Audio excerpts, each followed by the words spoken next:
Kembali lagi kita bahas perlaptopan duniawi dan langsung aja kita bahas laptop gaming dari Asus seri TUF A16 yang mana punya racikan CPU AMD dan juga GPU AMD. Sebagus apa sih?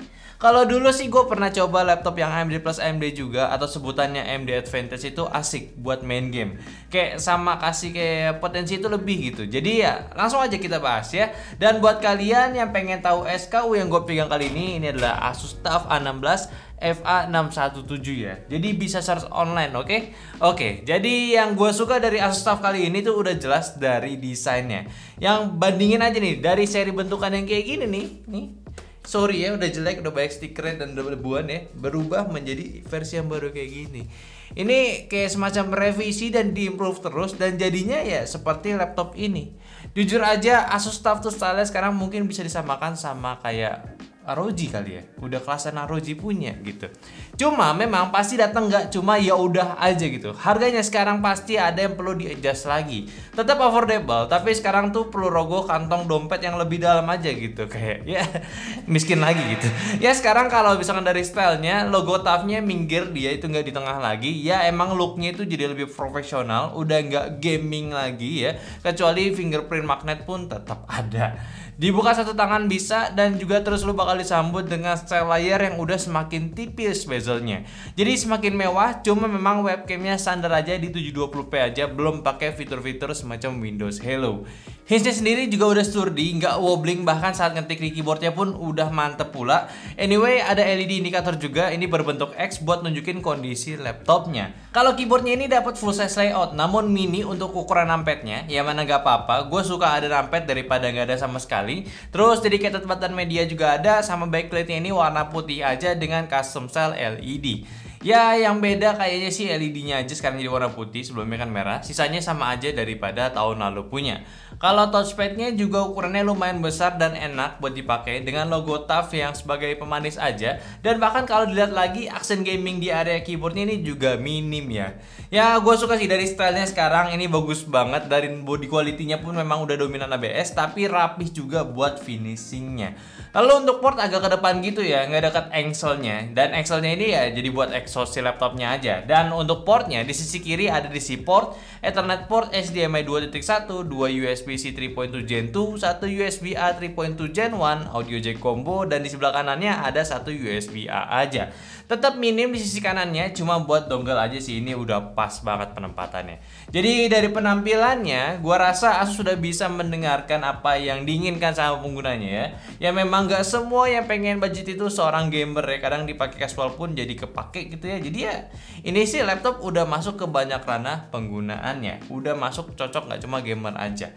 Tapi anehnya karena portnya tadi kan agak maju nih ya di sini, ini sebenarnya agak ngorbanin di bagian speakernya. Kalau kita buka casing bawahnya, posisinya itu nggak imbang cuy, jadi kayak agak mendelep gitu. Ya sebenarnya sih asalkan bagus sih nggak bermasalah. Tapi kalau kalian penasaran gimana suara speaker yang down firing kayak gini, ya seperti inilah suaranya.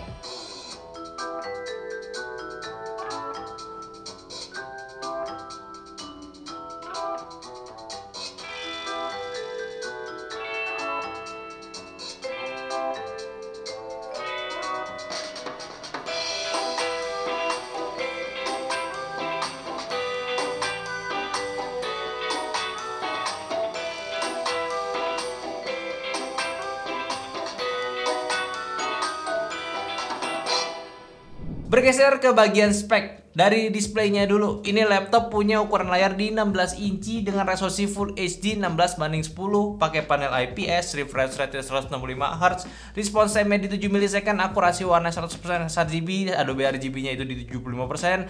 Dan kalau dari segi warna sih ya gue udah nggak ada komen sama sekali. Cuma komen nasiknya kali ini ya karena si layarnya ini udah pakai ya rasio 16:10 dan juga bezel tipis. Jadi rasanya itu nggak pakai kayak Asus TUF lagi gitu. Memang kayak udah kayak naikin kelasnya gitu. Jadi buat di lini budgetnya kali ini, jadi nggak heran kalau harganya itu naik sekarang. Tapi ya oke lah ya, sejauh ini pengalaman gua pakai nonton, main game, ngedit video, gambar, ataupun main game juga, main game udah, ya itu udah enak banget lah. Dan spek intinya ini udah pakai CPU AMD Ryzen 7 7735HS yang sebenarnya ini adalah Ryzen 7 6800H tahun lalu ya. Arsitektur yang sama, konfigurasi yang sama, yang bedain itu cuman sekarang di boost frekuensinya ditambah 50Hz aja.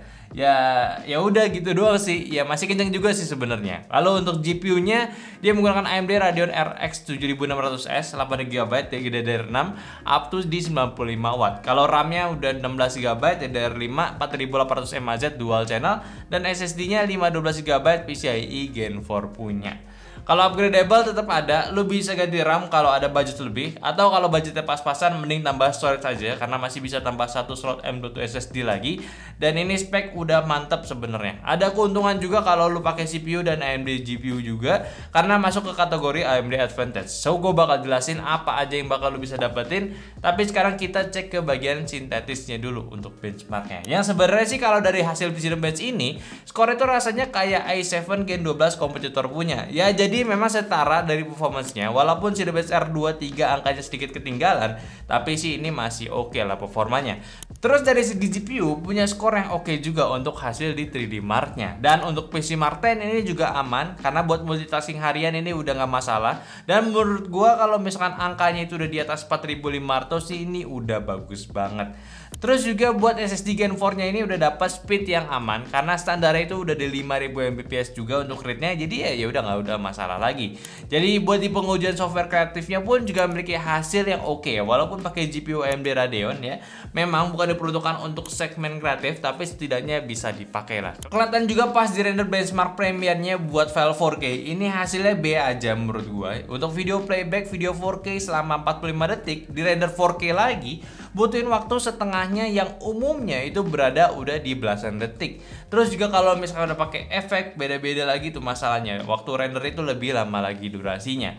Cuma kalau main ke ranah tes gaming di mode performance yang ini di skor yang gede, semuanya tuh di testing full HD ya. Kayak game e-sport semua rata aman, lebih dari refresh rate layarnya sendiri. Game AAA juga aman ya di atas 100 fps. Paling Cyberpunk pun kalau testingnya tanpa ray tracing, high-nya ini masih dapat di 65 fps. Sisanya ya tinggal main aja sih, udah enak banget.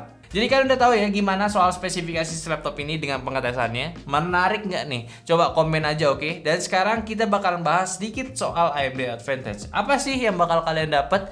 Nah pertama itu lo bakal dapat semacam namanya AMD Smart Access Graphic, yang mana memungkinkan lo mengatur mark switch di PC-nya. Jadi bisa nih lo ntar pilih GPU yang lo pakai, mau pakai iGPU yang buat irit baterai atau pakai full performance-nya pakai si discrete-nya, itu bisa. Atau pakai AMD Smart Shift buat yang lo nggak mau ribet, ini bisa menyesuaikan penggunaan CPU dan GPU-nya tergantung software yang kalian pakai. Dan tentunya CPU AMD ini bisa akses full VRAM GPU-nya karena ada teknologi Smart Access Memory punya AMD ya. Kalau soal thermal ini juga ada seperti biasa, ada dua kipas ya dari Asus punya dengan 6 heatpad melintang dari CPU dan juga GPU VRAM-nya pula. Yang menariknya dia ini bisa stay di 0 dB atau kipasnya mati kalau suhu laptopnya itu di ranah yang dingin, nggak panas gitu. Dan kalau dites suhu CPU-nya pun saat stress test ini bisa nyentuh di 95 derajat Celcius dengan idle-nya itu di sekitaran 51 derajat. Dan juga baterainya dapat di 90 Wh, lumayan bisa tahan lama kalau buat office tanpa colok listrik ya, tapi untuk power brick-nya sendiri cukup besar, yaitu ngebawa 240 watt charger, sehingga total yang lu bawa dengan laptopnya ini ke dalam tas lo itu bisa sekitar hampir di 3 kg cuy. Tapi kalau lu punya charger power delivery 100 watt ini bisa pula ngecharge Sports Type-C-nya di sini karena ya lebih ringan jadi lebih enak buat mobilitasnya. Kalau buat konektivitas, si laptop ini udah punya Wi-Fi 6 punya dengan Bluetooth 5.2 juga, jadi udah nggak perlu worry. Sama seperti biasa pula ada Armoury Crate buat lo config settingan di laptop lo, bisa monitor performance atau mau atur mode yang irit baterai ataupun full performance. Udah keinstall juga, tinggal pertama kali kalau lo pakai ya cek update-nya aja udah latest apa belum. So, Asus TUF A16 salah satu lini budgetnya Asus yang saat ini. Mungkin komentar gue pertama ya sekarang itu agak disayangkan dari harganya yang makin tinggi. Tapi gue yakin Asus juga nggak mau naikin harganya. Cuma ya karena spek baru otomatis harga baru juga. Dan Asus juga kayaknya nggak bisa gitu kasih spek yang nanggung-nanggung. Jadi ya salah satu consider berat sih gue rasa ya seperti ini jadi hasil laptopnya. Tapi sejauh ini kalau lo cari sebuah laptop gaming yang oke buat main game, gue rasa lo bisa pilih laptop si Asus TUF ini. Kayak lo dapetin experience dari layar yang oke, Full HD 16:10, akurasi 100% sRGB, terus juga dapat performa AMD Advantage yang di spek yang tinggi juga. Udah aman banget buat lo main game.